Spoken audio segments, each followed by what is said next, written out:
स्वागत है आपका इस वीडियो में। चैप्टर 5 के पार्ट 4 को हम आगे कंटिन्यू करते हैं।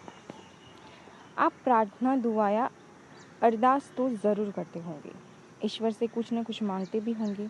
जो कुछ हम मांगते हैं वह अपने और अपनों के लिए होता है। कई बार हमारी मन्नतें पूरी होती हैं तो कई बार नहीं भी। हम कुछ ना कुछ भगवान से मांगते ही रहते हैं, है ना। और कई बार हमें लगता है कि भगवान हमारी नहीं सुनते, या फिर कई बार लगता है कि कितनी जल्दी सुन ली मेरी। माना जाता था कि मदर की हर मांग ईश्वर पूरी करते थे।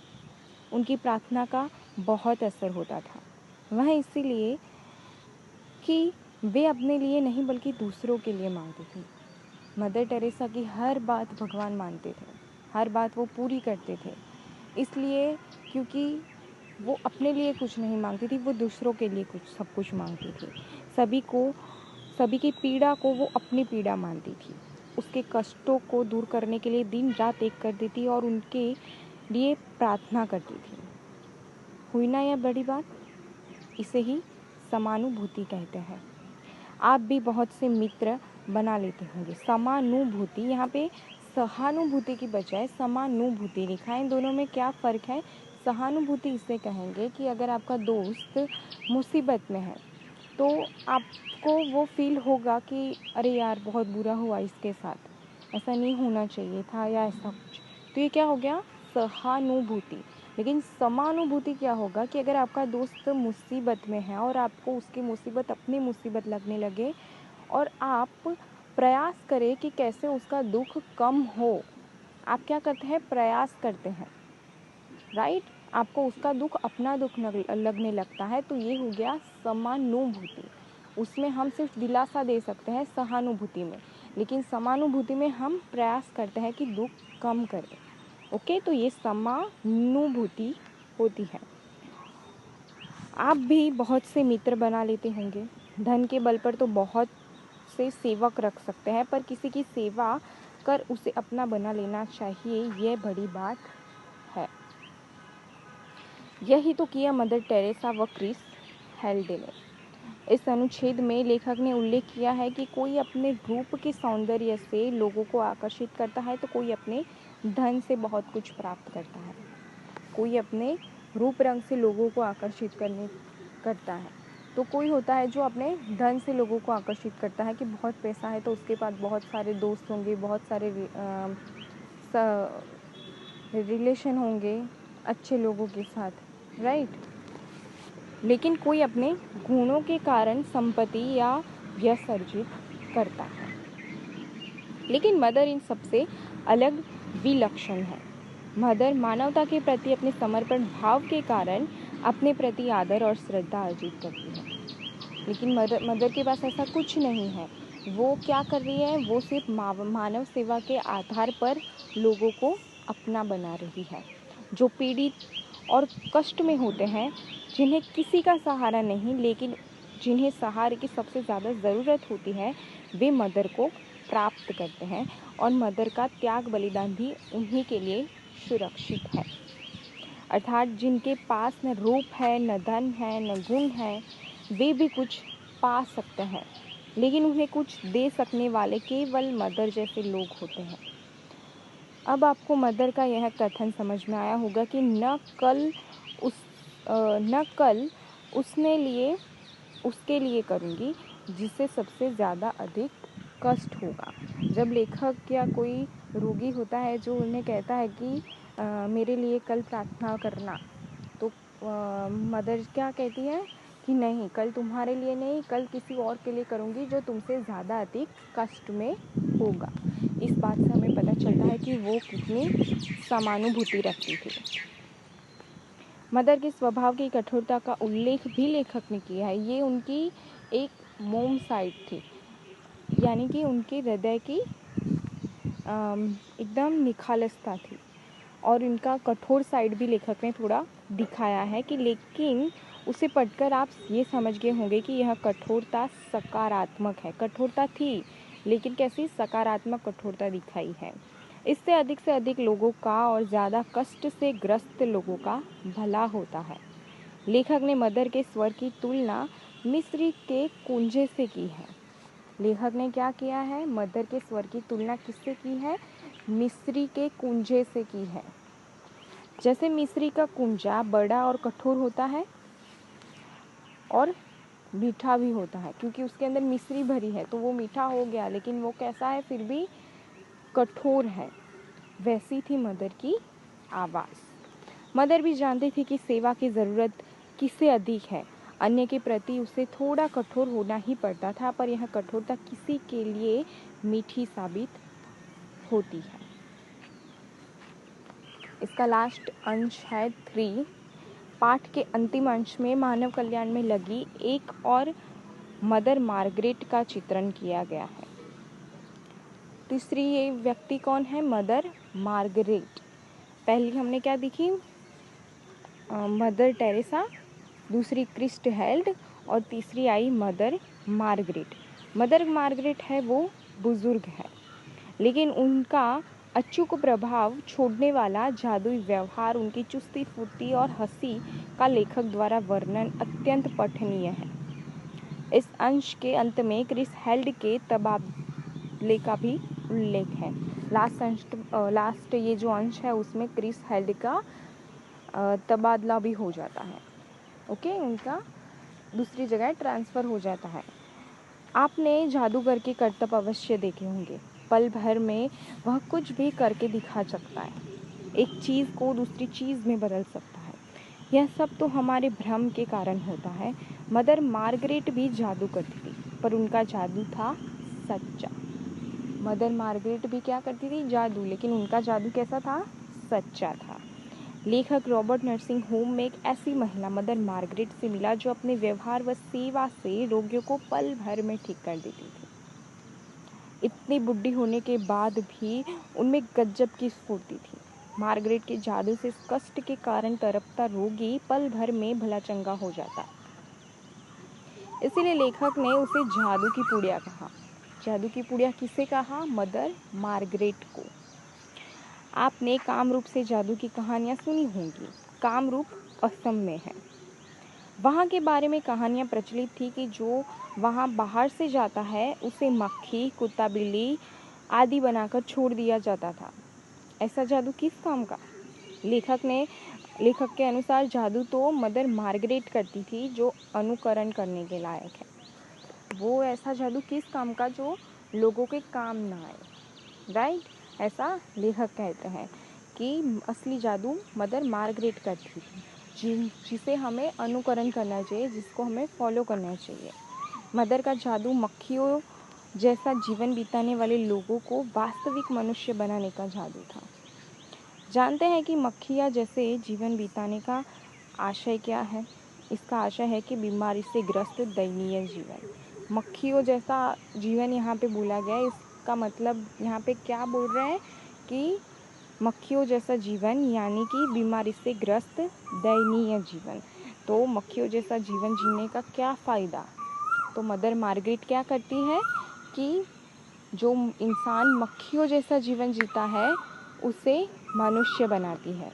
ऐसे ही लोगों की सेवा करके उन्हें मनुष्य बनाने का काम मदर मार्गरेट कर रही है। रॉबर्ट नर्सिंग होम को लेखक ने जादू होम कहा, क्योंकि यहाँ मदर टेरेसा है, क्रिस हेल्ड है और मदर मार्गरेट है, जो रोगियों की सेवा करके उनका जीवन सुधार रही है। रॉबर्ट नर्सिंग होम को क्या बोला है? जादू होम बोला है। और वहाँ पे कौन कौन काम कर रहा है? मदर टेरेसा, क्रिस हेल्ड और मदर मार्गरेट। पाठ में आगे यह पता चलता है कि किसी अस्पताल में एक अमीर रोगी आया है जिसने कभी कोई दुख नहीं सहा। हमने देखा कि एक अमीर लड़का आया है, अमीर रोगी आया है जिसने कभी कोई दुख नहीं सहा, तो वो बहुत तड़प रहा है। यहाँ पर लेखक ने थोड़ा व्यंग किया है। ऐसा व्यंग ऐसे अमीरों पर है जो अपने छोटे से कष्ट को बहुत बड़ा चढ़ाकर देखते हैं और दूसरों के कष्ट उनको नहीं दिखाई देते। यहाँ पे कैसा व्यंग किया है लेखक ने कि एक अमीर रोगी आया है जिसने कभी कोई दुख नहीं देखा, कोई दुख नहीं सहा, और जब वो तड़प रहा है तो उस पे व्यंग किया है लेखक ने कि कुछ लोग अमीर ऐसे होते हैं कि उन्हें छोटा सा अपना दुख भी बहुत बड़ा लगता है, लेकिन दूसरों के बहुत बड़े कष्ट को वो अपने सामने कुछ नहीं मानते। वैसे दुख कभी यह देखकर तो नहीं आता है कि कौन कितना सह सकता है। अगर ऐसा होता तो छोटे मासूम बच्चे और कमज़ोर तथा वृद्ध कभी दुखी नहीं होते। दुख ये देखकर नहीं आता है, राइट, कि कौन कितना सह सकता है, मैं उसके पास उतना ही जाऊं। अगर ऐसा होता तो दुख कभी बच्चों या बूढ़ों पर नहीं आता। मार्गरेट ने उसे समझाया कि अभी कष्ट है, फिर धीरे धीरे कम हो जाएगा और थोड़े दिनों बाद बिल्कुल खत्म हो जाएगा। दुख या कष्ट अगर आया है तो थोड़ा बहुत उसे सहना ही पड़ता है। हमें भी चोट लगती है तो हम उसका उपचार करते हैं और थोड़े दिनों बाद वो ठीक हो जाती है। सुख दुख तो आते जाते रहते हैं। हमें कष्ट के कारण निराश नहीं होना चाहिए। यहाँ पर एक आशय और भी है, आज सब कुछ है, कल थोड़ा कम है और फिर सब कुछ समाप्त। यही जीवन की नियति है। फिर छोटे मोटे कष्टों से क्यों घबराना, हंसकर उनका सामना करना चाहिए।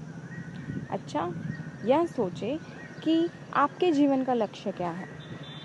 अगर अभी तक इस पर विचार नहीं किया है तो अब करो, क्योंकि हमें अपने जीवन को किस दिशा में आगे बढ़ाना है यह तो हमें पता ही होना चाहिए कि हमें आगे क्या करना है। अगर हम ये नहीं सोचते कि 10th के बाद मैं क्या करूँगा या 12th के बाद मैं क्या करूँगा, तो हमारा लक्ष्य अभी निश्चित है ही नहीं। तो अपने माइंड को हम अपनी मंजिल तक कैसे ले जाने के लिए कैसे प्रिपेयर करेंगे। तो हमें अपने मंजिल का पता होना चाहिए कि मुझे क्या करना है। आपको एक टारगेट सेट करना है कि मुझे ये करना है तो करना ही है, और उस तक जाने के लिए कैसे कैसे रास्ते हैं वो आपको पता होने चाहिए। इससे कर्म के प्रति उत्साह हमेशा बना रहता है। मार्गरेट भी इतनी बुढ़ी होने के बावजूद हमेशा खुश व उत्साही रहती थी। और हाँ, अगर आपको जिस काम में रुचि नहीं है तो उस काम में आप अपना 100% नहीं दे पाएंगे, राइट। तो हमेशा ऐसी फील्ड को चुनो आगे जाके जो आपको रोज़ उठकर एक नई एनर्जी दे कि आज मुझे काम पे जाना है, राइट।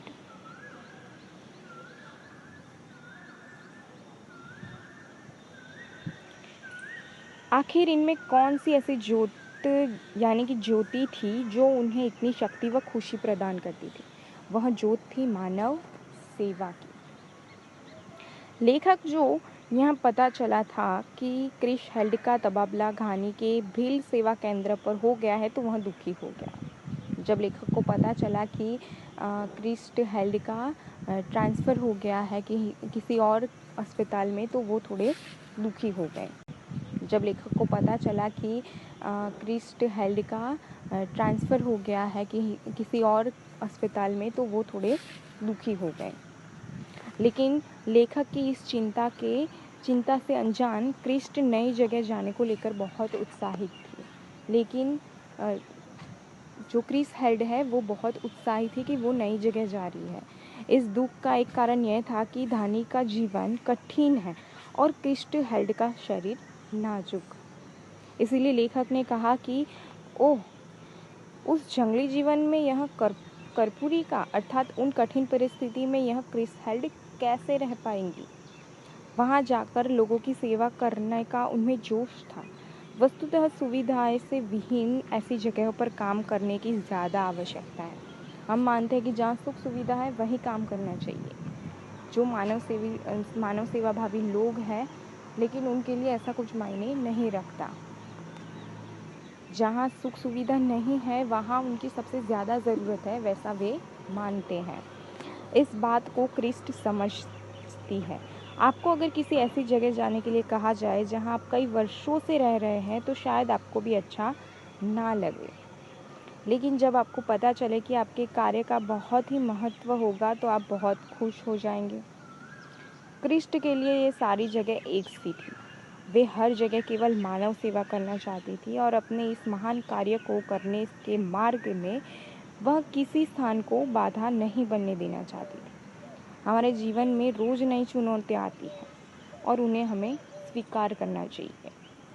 सेवा भाव को आधार बनाकर पूरा जीवन बिता देने की कला को लेखक ने वहाँ से सीखा।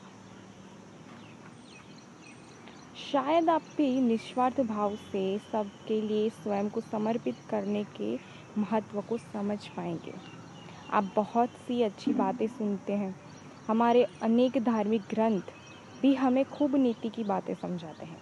गीता में कर्म को बहुत महत्व दिया गया है और हम ये बात जानते हैं, परंतु इस पर अमल नहीं करते। बात का पता होना और उस पर अमल करना दोनों अलग बात है, ठीक है। तो अगर हम कुछ जानते हैं तो जानने से, जैसे वो कहते हैं ना कि अगर क्लाइमेट चेंज की या ग्लोबल वार्मिंग की डॉक्यूमेंट्री देखने से वो ठीक नहीं हो जाएगा, उसके लिए हम कुछ नहीं करेंगे तो वो बढ़ता ही जाएगा, राइट। अगर कुछ देखने से ठीक नहीं हो रहा है, कुछ देखने से ठीक नहीं होगा, उसके लिए हमें कुछ करना पड़ेगा। तो ऐसे ही अगर हमें ये पता है कि अच्छे कर्म करने चाहिए, ये वो, लेकिन पता होने से कुछ नहीं होता, हमें वो करना पड़ता है। ओके। नित्य गीता पाठ करना या गीता की चर्चा करना ही उसे कंठ में रखना है। हम भारतीयों को इस बात पर गर्व भी है कि गीता एक भारतीय ग्रंथ है, पर जहाँ उसके अनुसार आचरण का प्रश्न है हम वहाँ पिछड़ जाते हैं। हमें बहुत ही गर्व होता है कि गीता हमारा भारतीय ग्रंथ है, राइट। लेकिन अगर उसको अपने जीवन में लाने की बात हो, उस पर आचरण करने की बात हो, तो हम सबको पता है कि ऐसा हम में से कोई नहीं करता। गीता में कितना कुछ लिखा है कर्म के बारे में, बाकी सब चीज़ों के बारे में, लेकिन उस पर आचरण करने की बात हो तो हम लोग बहुत पीछे हैं उस बाबत में। लेकिन क्रिस हेल्ड सच्चे अर्थों में गीता के अनुसार आचरण कर रही थी, भले ही वो भारतीय नहीं थी। सारी अच्छी बातें हम सिर्फ सुनते हैं और जीवन में नहीं उतारते। क्रिस्ट ने सही अर्थों में कर्म के ज्ञान को अपने जीवन में उतारा और जीवन में कर्म के सौंदर्य का सर्वाधिक महत्व है। यह बात आप अन्य पाठ सुखी राजकुमार के माध्यम से भी जानेंगे। आगे आपका चैप्टर है सुखी राजकुमार, उसके माध्यम से भी आप ये बात मानेंगे कि कर्म ही सब कुछ है। रॉबर्ट नर्सिंग होम में सेवा भाव का जो रूप दिखा, उसमें जीवन जीने की कला का रहस्य छिपा है। यहाँ जो जीवन लोग जी रहे थे रॉबर्ट नर्सिंग होम में, वहाँ जीवन जीने की कला का रहस्य छुपा था। यह सब देखकर लेखक आश्चर्यचकित था। उम्मीद है कि पाठ को पढ़कर आपको भी मानव सेवा की प्रेरणा हुई होगी। हम जानते हैं कि कई सारे NGOs हैं, वो ऐसी मानव सेवा का काम करते हैं। अगर हो सके तो हमें भी निस्वार्थ होकर, अगर भले हम किसी ऐसी संस्था से नहीं जुड़े, लेकिन हो सके तो किसी ना किसी की हेल्प में हम ज़रूर आएं, और वो भी निस्वार्थ भाव से। Thank you, bye bye.